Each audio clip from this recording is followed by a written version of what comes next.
ओम शांति। पहली कला है सभी को मित्र बनाने की कला। दूसरी कला है व्यर्थ को समर्थ में परिवर्तन करने की कला। आज तीसरी कला है सीखने और सिखाने की कला। तो आज बाबा मुरली में भी तो यही बोला ना कि तुम टीचर के बच्चे हो, तुमको भी टीचर बनना है, तुम सब टीचर हो। तो जो भी पढ़ते हैं सबको पढ़ाना जरूर है। जो भी आप चिंतन करते हैं, मुरली मंथन करते हैं, उसको सुनाना जरूर है। जैसा आप लक्ष्य रख रहे हैं बनने का, वही लक्ष्य सबको समझाना है। क्यों रखना है, कैसे उसको ठीक करना है, योग का कैसे प्रयोग करना है, ये सब कुछ सिखाना है। हर चीज़ सिखाना है और युक्ति से सिखाना है। क्योंकि जैसे हम अपने आप को देखें कि जिस समय ज्ञान में आए, अगर भारी भरकम ज्ञान मिल जाता तो शायद हम नहीं कर पाते। थोड़ा थोड़ा बाबा डाला ना, उसी तरह हमें बाबा के प्यार में। और बाबा शुरुआत में कितना मीठा से बोला, प्यारे बच्चे, मीठे बच्चे, दुलारे बच्चे, राज दुलारे। बहुत अच्छा लगता था कि इतना प्यार तो कोई लौकिक में आज तक नहीं किया। तो यही प्यार का सागर बनकर हमें सबको पढ़ाना है। मुस्कुराते हुए सदा हमारा भाव उनको टच करे, तो इस तरह से हमें पढ़ाना है। तो इसलिए बाबा कह रहा सीखो भी, रोज सीखो। एक छोटा बच्चा भी हमें सिखाता है ना। आज जो जूम पे क्लास चल रहा, ऑनलाइन क्लास चल रहा, हम लोग नहीं जानते थे, बच्चे सिखाएं कैसे जूम करना है ऐसे। और उन बच्चों को फिर ज़रूरत पड़ता है तो फिर हम उनको सिखाते हैं। तो दोनों का लेन देन हो रहा है ना, कभी हम मालिक, कभी हम बालक।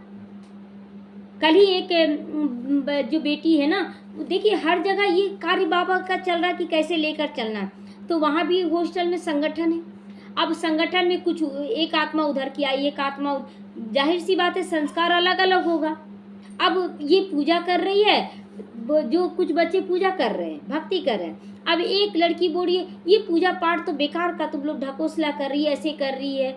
अब इन लोग गुस्सा करके झगड़ा कर ले रही है कि तुम कैसे बोल सकती, तुमको नहीं करना मत करो, लेकिन ऐसा मत बोलो।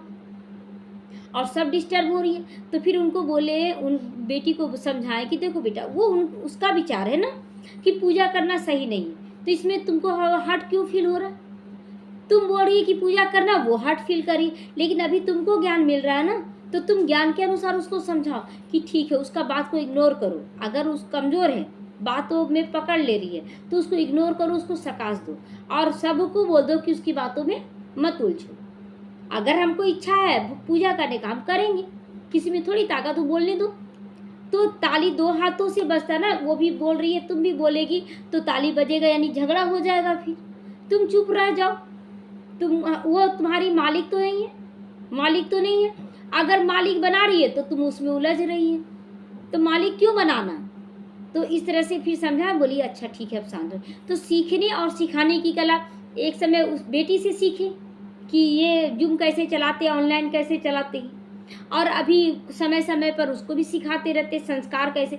लेकिन हमेशा आत्मिक भाव में सिखाना है, ये नहीं कि सही में ऐसे क्यों कर रही है जाके बोलेंगे, एकदम नहीं। आत्मिक स्थिति में ही उसको सिखाना, वो भी आत्मा है, समझ के चलना। बेटी है तो मोह जाल में नहीं फंस जाएंगी। तो बाबा इसीलिए तीसरा कला देता है, कला के रूप में जो सभी को पसंद आए, जिसको भी आप बताएं वो पसंद करे। तो सीखने की भी कला होनी चाहिए। सीखने की भी कला क्या होता है कि किसी का गुण देख लिए, किसी का गुण देख लिए, अब गुण मांगेंगे तो मिलेगा नहीं, तो वो गुण क्या करना है, सीख लेना है, वो कैसी कर रही है। देखते बहुत सारे भाई बहनों का खाना बनाने नहीं आता था, मधुबन में आ गए। अब पूछे कैसे, बहन जी सो ऐसा खाना तो हमारे तरफ से अलग ढंग से बनता है, आप कैसे बनाती, कुछ भी नहीं जान रहे, कब तक नहीं जान रहे कैसे बनाया जाता है। और युक्ति से पूछ पूछ के देख देख के सीख गए। तो कला होनी चाहिए सीखने का भी, कैसे हम सीखें। युक्ति से पूछना है, नहीं भी पूछे देख रहे ध्यान से, इधर काम कर रहे हैं इधर सुन रहे हैं। कैसे कोई ज्ञान को समझा रहा है, इधर सुन रहे हैं, इधर काम कर रहे, इधर सुन भी रहे, कैसे समझाया जा रहा। कला होना चाहिए, ईर्ष्या भाव नहीं, सीखने का कला होना चाहिए। तो सीखने का और सिखाने का दोनों का कला हमें सीखना चाहिए। तो ये हमारी तीसरी कला। ओम शांति।